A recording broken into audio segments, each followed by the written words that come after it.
Food sensitivities or food triggers. Do you have them? Are they contributing to your health challenges? And if so, can they be reversed?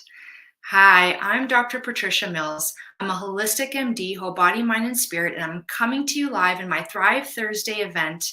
And I am so excited to talk to you today about a topic that's near and dear to my heart because I myself suffered from significant food sensitivities. And it was when I finally figured those out that my health really started to bloom.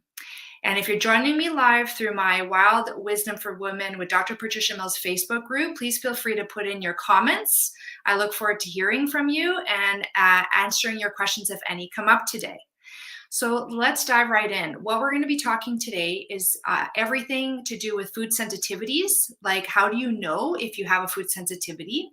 How might it be impacting your health? So what are the telltale signs? And what about your health could be indicating that you may have developed a food sensitivity? Why might you have developed this food sensitivity? Were you born with it, or did something happen along the way for you to acquire a sensitivity to your food? And how can food sensitivities be identified? So now you're interested, you want to know which of these foods are causing your food sensitivity. There are tried and true methods for you to find out which foods are triggering your health challenges. And then the last question I'm going to address is, can you reverse or eliminate a food sensitivity? And I think the answer might actually surprise you. All right, let's get started. Myself, when I was going through my health challenges, I noticed that something was going on with my health was I was starting to get rashes around the eyes, and the doctors, like in medical terms, it's like a periocular dermatitis. And I was a bit dumbfounded by it because I thought I was eating a healthy diet. Thought I was doing all the right things. Yet obviously to me, I wasn't, because here I was developing this rash around my eye, which to me was a sign that my whole body health was not good.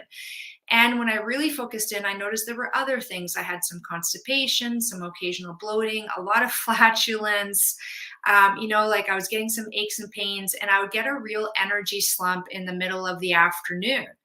And it was interesting that once I identified and eliminated my food sensitivities, all of that went away. So it's really important to really get tuned into this conversation if any of this really resonated with you.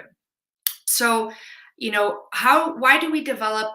So how do we know if we have a food sensitivity? Well, we know if we have a food sensitivity if we're starting to have issues within our gut. And that's a bit obvious, right? Because you eat your food or you drink your food, like you're drinking your liquids and you're eating your food. And one of the first telltale signs is that you're starting to have some kind of issues with your gut. So it might be a little bit of bloating that comes and goes, a bit of cramping in the gut. You might start to have episodes of diarrhea or constipation or both, right? And so those are like some early signs.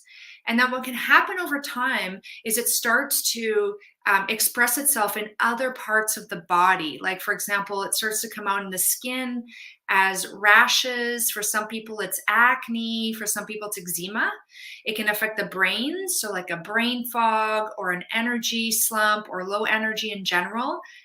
Problems with your mood, problems with sleeping.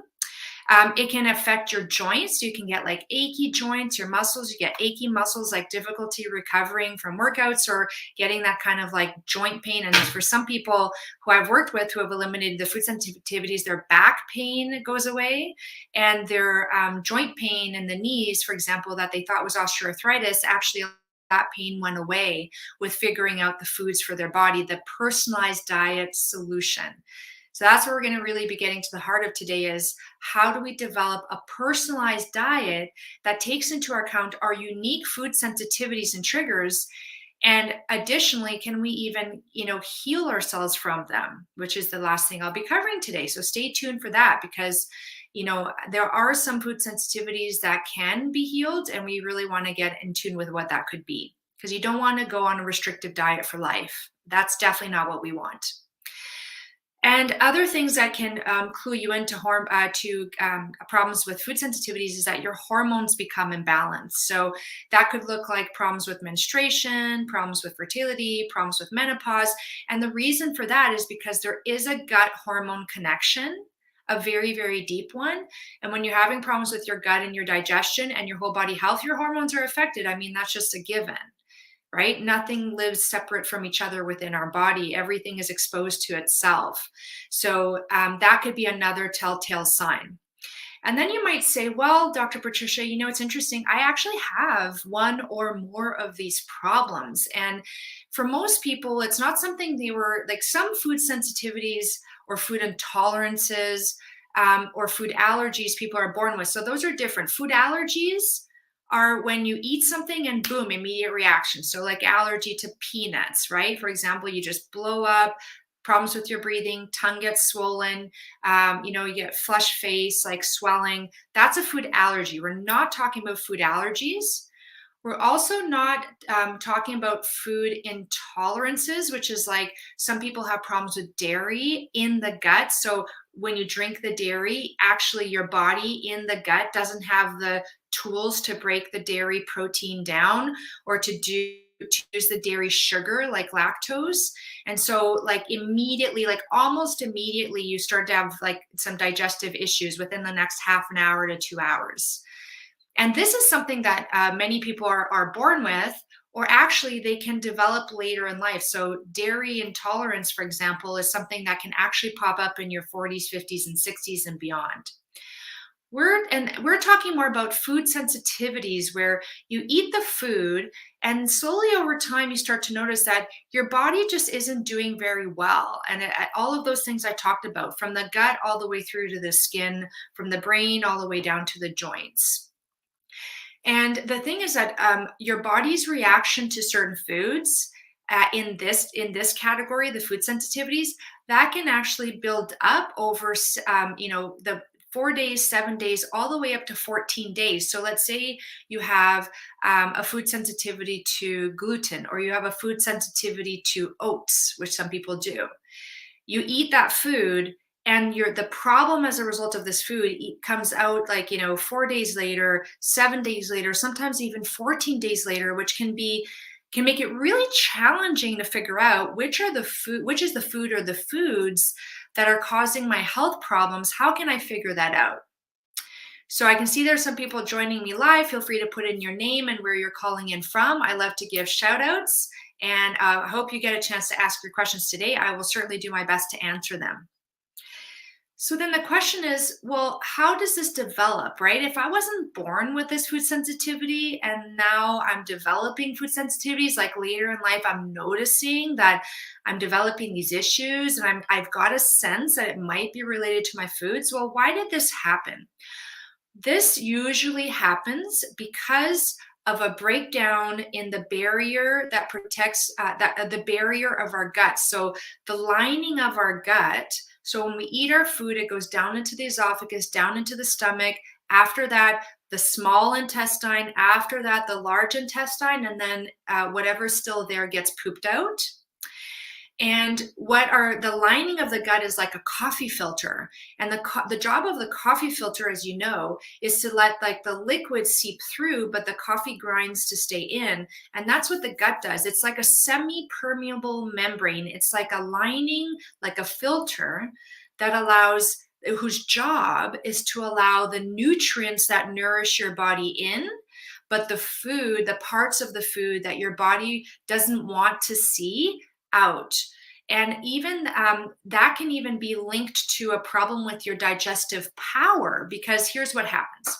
So let's say you eat, for some people have like even a problem with bananas, or let's say you eat an egg, right? You eat an egg.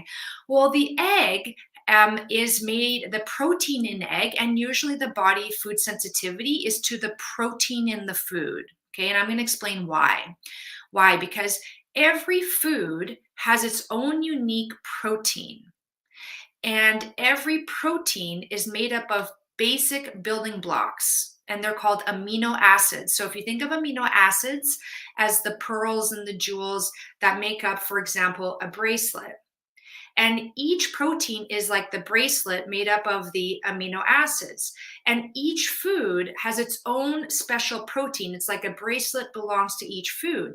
And our human body, the job is to break down this bracelet into all of the tiny little beads and precious gems and pearls, and then use those building blocks to make our own unique protein, our human protein. And your human protein is even different than other human proteins. We have some that are similar and some that are unique to us.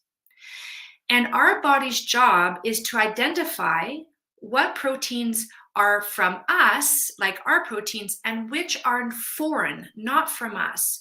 Why? Because, for example, it'll identify the protein from bacteria, or the protein from viruses, or the protein from fungi. So it has a very clever detection system for any protein that does not belong to humans. And the job of our digestive system is to break down the protein from banana, from eggs, from gluten, from oats, from rice, from all of those things into the little basic building blocks so that our body doesn't react. The building blocks are the foundation of life. All plants and animals use the same 21 amino acids, 21 building blocks. And so if you start to have problems with your digestive power and your digestion can no longer break down that protein into the individual amino acids, and combined with a leaky gut, which is that coffee filter is now damaged, right? And that coffee filter is now letting things get through that isn't supposed to, like proteins that have not been completely broken down. So now this protein, instead of being broken down into its tiny little parts, is coming through this leaky gut into the body, and the body is reacting to it, which is why food sensitivities can actually be experienced in every and any tissue in the body, because it really depends on genetically where does your immune system, and also in like where is your immune system reacting to these foods. So for some people it's the joints, for some people it's the skin, for some people it's the brain, and sometimes it's a combination of all of the above. So that lining of the gut, which is the coffee filter, if it gets damaged so that now the coffee grounds are getting through, or the protein is getting through, right? Now you're getting that food sensitivity, and that is made worse if your digestion isn't powerful enough to break down that protein to the amino acids, because you're going to get a lot more of those proteins slipping through the lining of your gut to go into the body, like cause your immune system. What's your immune system? Your immune system is the part of the body that's like, it has many functions, but in this case, it's like the police patrol, right? It's going around identifying all of the things that don't belong to the body, like these foreign food proteins, foreign drink proteins. Like if you drink almond milk and you have an almond food sensitivity, you're going to experience problems with that. Oat milk, same thing.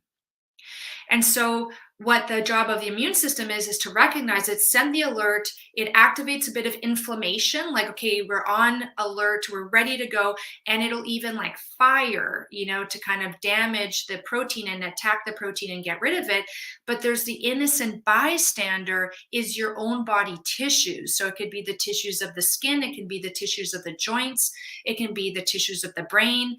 And that can even be like the inflammation. It causes like an inflammation that is like a low roaring fire, and that really starts to break down and wear on the health of your body. So that's why, skin rashes are dermatitis. Itis is an inflammation, which is very interesting. Osteoarthritis is an inflammation. So it's like, it's very interesting how this all starts to tie in together. So then the question is, well, Dr. Patricia, how is it that my digestive power could have been affected, or my health of the lining of the gut could have been affected? I developed leaky gut, and which, by the way, if you talk to a medical doctor about leaky gut, you'd have the term increased intestinal permeability, because they do not recognize the term leaky gut. That is like a general kind of public term. It's not a medical term, but increased intestinal permeability is a term. So it's like you want it to be semi-permeable, but not so permeable that all of these undigested proteins, not broken down proteins, are getting through. And the answer is, there are many things going on with our modern way of living that are affecting the health and integrity of the lining of our gut and the power of our digestion. And I'm going to go through a few of them and just think to yourself, could this be something that is happening to me? Okay, so one of the more obvious ones is that there's some kind of like a toxin coming in, actually damaging the gut. And the research shows that there are chemicals in our processed foods that when they give these chemicals, and for example, there's this emulsifier that is found in like 90% of packaged foods. Packaged foods are things with barcodes, even bread, you know, the kind of bread that lasts forever in the shelf. Well, they need these chemicals so that they don't go stale or get hard within like the normal amount of time of a fresh bread without any chemicals. So all of those breads that are sitting on the shelf and they're not going moldy within a week and not going stale, they've got chemicals and preservatives in them. So what the research is showing is when they give these chemicals and preservatives to other animals like mammals, and the reason they're doing that to other animals and not humans is because, well, they will probably eventually do it to humans, but it's really hard to get humans engaged in like a toxic study, right? Like take this chemical and then let's go into the gut and take a piece of your gut and see the health of your gut. So, you know, they'll take these animals and they'll give them these chemicals, and then they'll sacrifice the animal and look at the gut, and they'll see that the gut became inflamed and it became leaky. And while the animals were still alive, they developed weight gain, especially around the middle, puffiness, water retention, problems with their skin, problems with their fur loss. You know, hair losses could be another sign of a food sensitivity. All of like their whole body health suffered. And that was just from giving the chemicals that are being added to these processed foods. So yeah, they gave these animals pretty high doses of them, but if you're eating these chemicals every day, day in and day out, it really makes sense that these processed foods could be damaging the lining of your gut. And things like pesticides have been implicated with that too. So sprayed foods, non-organic foods, carry the risk of damaging the lining of your gut. Other things that damage the lining of your gut are certain medications. Unfortunately, medications can be, you know, a godsend for many people. However, they do come at a cost often, and certain medications can really damage the lining of your gut, and certain medications really decrease your digestive power. For example, medications given for reflux, heartburn, like proton pump inhibitors. And I mean, you'll know this if you're on one. And they're even giving this to children now, which is, you know, very sad because what it does is it decreases the amount of acid in your stomach, and acid is what is needed to break down the protein. So it really decreases your digestive power. And these medications, if you look at the labels, they say you should not be on these medications for more than 8 weeks. And really, they're designed to give your body a little bit of break from that acid. If, for example, you have an ulcer that needs time to heal, and to figure out what caused that ulcer or that reflux in the first place. You know, reflux is a sign of food sensitivity. Some people have reflux in response to coffee, in response to wine, in response to spicy foods, right? There's many different things. So, you know, rather than using a Band-Aid medication, it's getting to the root cause. And so many medications will damage the lining of the gut and decrease your digestive power. Another big one in today's modern society is stress. So it's been shown that because of the connection between the brain and the gut, they're connected physically through the vagus nerve. When you experience mental, emotional stress, or even physical stress, for example, concussion or a brain injury, like a brain trauma, that sends a signal down into the gut, and that causes a leaky gut. It's like a dysfunction. It's dysfunctional because the body was not meant to deal with daily chronic stress, like the ups and downs of emotions, the tenseness, the jaw clenching, the work, using productivity as a badge of honor. That's a lot of stress, and that can affect your gut health. And stress decreases your stomach acid power, which also decreases your ability to digest your protein properly. So stress also, just like medications, can impact both your digestive power and the lining of your gut health. And the last one, which is surprising to people, is if you're not using the ancient traditional food preparation methods for your whole foods, like your whole grains, legumes, beans, nuts, seeds, Those food groups like rice and oats and quinoa and chickpeas and lentils and black beans and your pecans and walnuts and your pumpkin seeds, all of those foods have what are called anti-nutrients in them. They have a lot of nutrients and they have a lot of anti-nutrients. And we've developed over, centuries. We've been cooking for at least 800,000 years with the initiation of fire, right? The discovery of how to control fire. We have been learning over those like many, many years that when we want to eat those foods in larger amounts, the way that we're eating it in a very plant focused society these days, which is good. However, if you're eating it and not properly preparing your food in the traditional methods, the methods that your great grandma and your great great grandma used to use, those anti nutrients are still there. Why? Because Mother Nature put them in her babies, the seeds and the nuts, right? Those are all like the babies of plants and whole grains like rice. They put them to protect them from being overeaten by insects. And over time, then we became like insects were first, and then over time came humans, right? With many in between. And now we are like these large insects eating these massive amounts of these foods.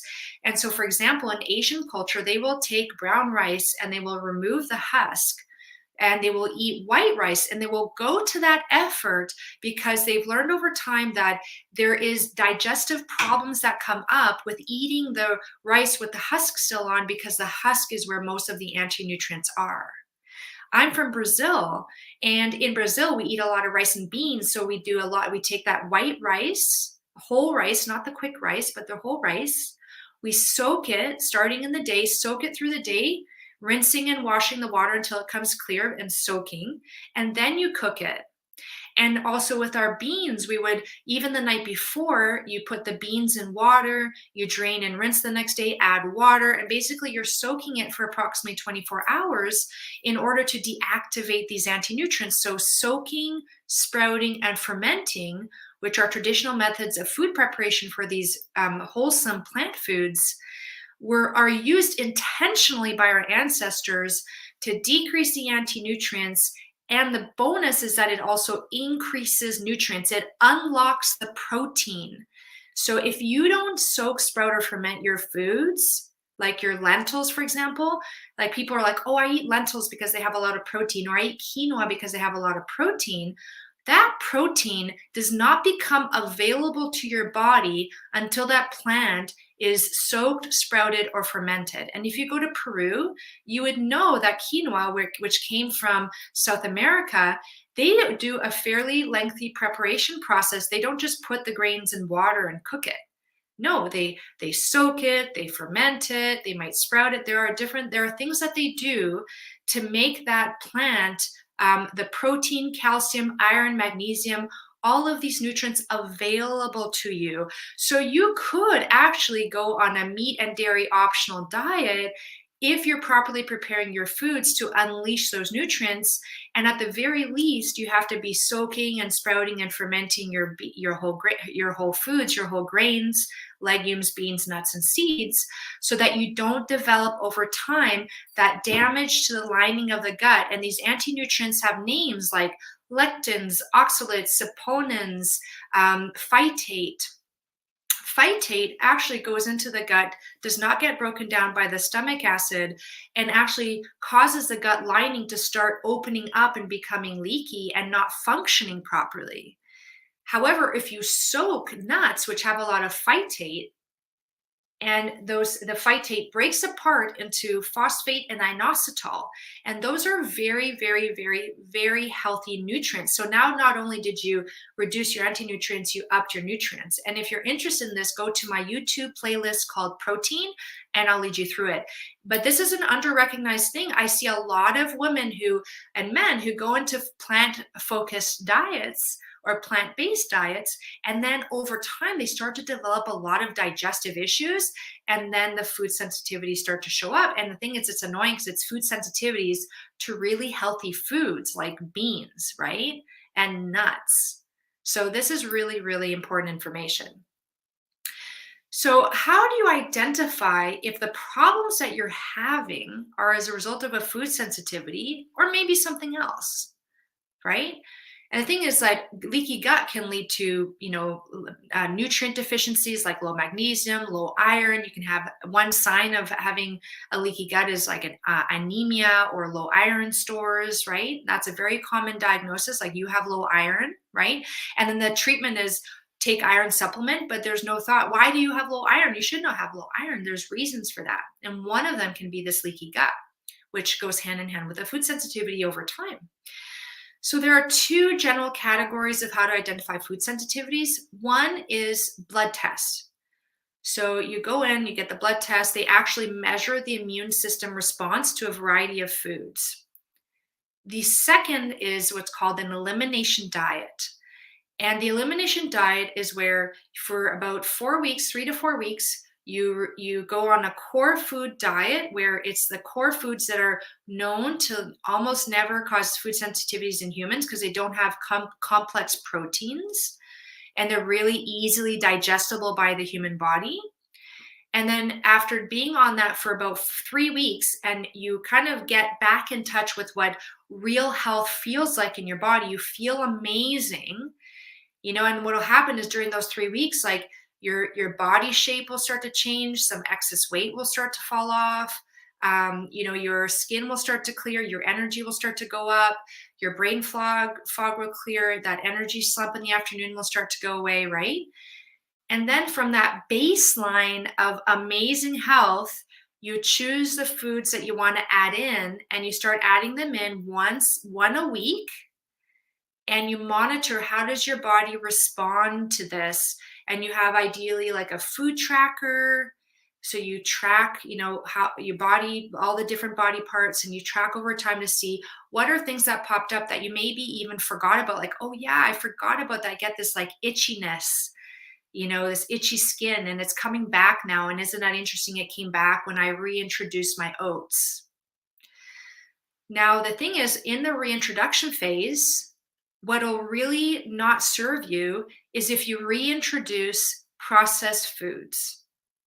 Because the whole point of figuring out a personalized diet, the personalized diet solution, is that you end up on a diet that not only doesn't they trigger food sensitivities, but won't actually create food sensitivities. So when you embark on this journey, some people will go on an elimination diet and then they'll add back in like these protein bars, which are very processed foods, these gluten-free foods, which can be very processed foods, these bags of chips and these, all these kinds of things. Protein powder can be a very processed food. And then, over time, that can be very damaging to the gut. When we talk about re-adding foods back in, it's like, the big whole foods that tend to contribute to inflammation in some people, not all, are things like dairy, certain grains like oats, gluten, meat, right? Coffee, alcohol. And so you're adding these foods back in and you're paying attention. It's on a clean state. Your health is foundationally good now because you've been off of these trigger foods for about 4 weeks. And now you add a food back in and you monitor how you do. And if you're also during those 4 weeks learning how to properly prepare your foods, like your whole grains, that's when you start to see the amazing, health benefits, because now as you're eating your healthy foods, and for a while, you may even have to eliminate things like beans and nuts and seeds to really give your body a break. And you learn these techniques during these 4 weeks so that when you introduce beans again, and you introduce each one at a time, like you introduce a kidney bean and then a garbanzo bean, because each bean is different. Each bean has different nutrients and anti-nutrients and different proteins. So beans are not like, the category of beans is not one bean category. It's like many different beans. Same thing with dairy. Some people do very well with like a hard cheese or like a full fat yogurt, and they don't do well with milk, for example, or they do well with the more expensive cheeses that haven't been pasteurized, like the cheeses from France, and they don't do well with like, the cheeses that have the orange dye in them that are pretty cheap and easily found in the stores. So you really want to determine, Not only am I having a problem with this whole food category, but can I even like finesse? Are there some of these foods that I can have? And sometimes it's more even like, okay, I can have eggs, but only if I have them twice a week. Other than that, I start to get farty and flatulence, a bit bloaty.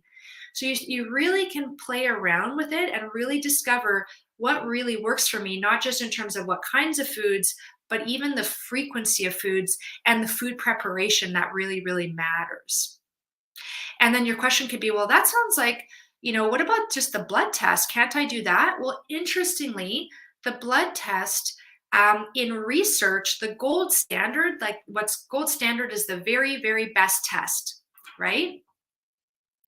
And what I find is that the very, very best test is in research has always been called. Sorry, I'm just looking here. I see that Lorraine is saying, I have nothing left. I think questions, Lorraine, I'm assuming, right? Let me know if you have any questions. I'm glad I'm addressing this so fully, but definitely let me know if questions pop up. So in research, the gold standard for discovering food sensitivities is the elimination diet because sometimes you'll get like a blood reaction to food on your test, but in the body, it's actually fine.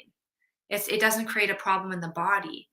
So the elimination diet, your body is guiding you. Your body language is key, and that trumps everything. So in research, the elimination diet is the gold standard. And there's some interesting tests like the Viome test, Viome, and I'm sure that there's going to be a significant role for this test to play in the future. However, it was interesting to me. One of my massive food sensitivities is dairy. And then the test told me that my gut microbiome loves dairy. And I was like, well, that's great. If I went based on that result, I would think it's okay for me to eat dairy. And I might ignore all of the signs telling me that dairy does not work for me. I get rashes with dairy and I get bloated and constipated. So you have to use your common sense. If you do these tests, use them in combination with an elimination diet, not on their own. So sometimes what I tell people is like, okay, you want to do a food sensitivity test. Maybe you take, there's like the red results, which are like definitely a problem. Yellow is like in between and green.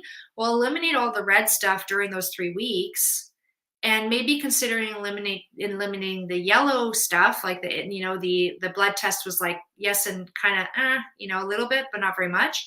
Keep the green foods in, and then add back in the yellow foods first, right? Like to see how your body reacts, and save the very reactive foods for last, so you can get back onto a more varied diet faster.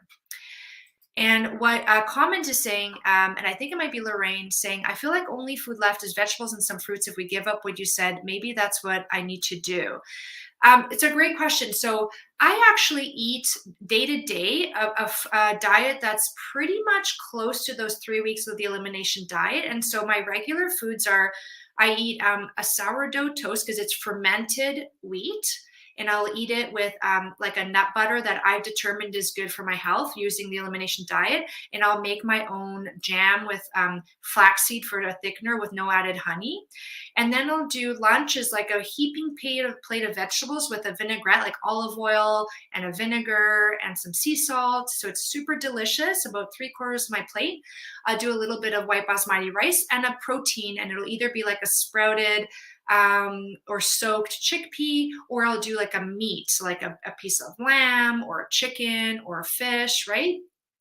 And then I have the same thing for dinner. And for my snacks, I'll have apples. I might have a banana if it's around the summertime. I'll have some nuts that I know are good for my body. I might have a date if I'm feeling something like a little bit sweet. I might do a baked apple if I want something a little bit sweeter with cinnamon sprinkled in it. And it's a routine that I'm in, and I'll do for breakfast. I'll interchange the sourdough bread that works for my body because I know from my elimination diet, I personalized it to myself. I will do an overnight soaked oats. And then in the morning, I'll add a touch of raw green stevia, a little bit of honey or maple syrup, some sea salt. I put turmeric in it. I put cinnamon in it, and I take some of my soaked nuts, which I then dehydrate. And This is all things that I have available for people through like my free ebooks, for example, with recipes. So reach out to me if you want that. And sorry, my son is coming, and I'm just gonna. Something really quick.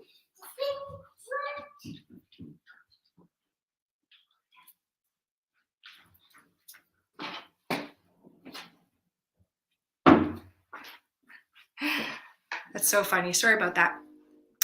And so, yeah, that's basically, I don't feel restricted on an elimination diet.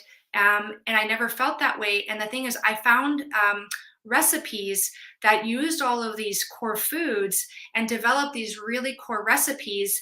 And just so you know, I have created a book called The Personalized Diet Solution, and it has over 30 recipes that you can go to in the elimination phase. And then as you're adding foods back in, and it also teaches you how to, like, the importance and the technique of the soaking and the sprouting and the fermenting.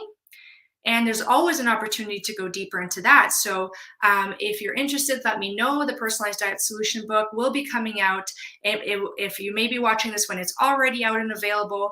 And basically, it took me time to figure out how could I eat so I didn't feel like the only food that is left is vegetables and some fruits. Because that's not the case. And I do eat quinoa that's well prepared, and I do eat beans that are properly prepared. There are some beans that I don't react well with, like black beans and kidney beans, even if I properly prepare them, but I'm okay with chickpeas and lentils. So it's very interesting to see, and it will be available through Amazon as well as a digital option for download too. And now the question then is like, so I've identified my food sensitivities, and man, there are some foods on that list that I simply, like, I don't want to live without for the rest of my life. Will these sensitivities be with me forever? And the answer is, it depends. Okay. Some of the food sensitivities are what I call primary. So, for example, dairy. Some people have problems with dairy, and it's partly because they've developed like maybe that dairy intolerance where they just lack their digestive power over time, now lacks the ability to break down the dairy, or maybe it's gluten. Gluten has been just so highly triggered in the body to the extent that you could even develop celiac disease. And some people even have brain injury from eating gluten, or thyroid issues from eating gluten, which you could tell if you're having problems with weight gain and low energy. And it may be that you can never add gluten or dairy back into your diet. However, some people will have a sensitivity to something like oats or something like a banana, and they'll notice that and when they eat it. And I would say that those kind of more common foods, those can be over time, that could be simply because your digestive power went down and the lining of your gut was damaged. And if you heal the lining of your gut and you heal your digestive power, like, getting your stomach acid back into working condition, minimizing your stress, cutting out the processed foods, and it often does take some targeted supplements to help heal the gut. And that's what I love, is like knowing all of those supplements that can support gut healing is so important. Because what you want to do is take those 4 weeks when you're on the core foods, and as your body has a break, it has a chance to heal, but you might want to speed up that healing with those supplements so that when you bring back those foods, it's less likely that you're going to react to them. Now, let's say you react to a food and you're like, okay, well, how can I test again in the future? If now I'm okay with it, because as the gut heals and the digestion heals, maybe over time you can be okay with it. What you do is you repeat this process in, for example, 6 months time. So what I do is every 6 months, I take some of the foods that I had on my, eliminated list, and I'll try one out. And I'll just observe for a week or two, how does my body do on that? And I'll play around with it. So for example, I used to not be able to eat eggs. I would get bloating and farting. And now I can eat eggs on the weekends, like a Saturday on a Sunday. So I can eat it 2 times a week. I notice if I have it more than that, I have a real problem with my gut. So sometimes it's just that you can introduce it back in, but not as frequently as you were having it before. Like some people love to have eggs with breakfast every day. And if you have a leaky gut, you can develop a pretty significant food sensitivity to that egg. Okay. And it may not be forever. However, could be less frequently than what you were having before. So I hope that this really helped. Lorraine is saying, I can't wait for the personalized diet solution. I know I'm really excited. I've been working on this for a very long time. As you know, writing books is very, it takes time to do it properly. And also, especially if it contains recipes, because you have to really, really fine tune the recipes, make them easy and delicious and healthy. And every time I look at recipe books, I always find I end up having to make little modifications to the recipes to be in alignment with what my concept of healthy eating is. So this is where will be a great go-to for you, where you get to just go to the recipe and you know that every single ingredient there and method of food preparation is what is really supporting your whole body health in a very optimal way.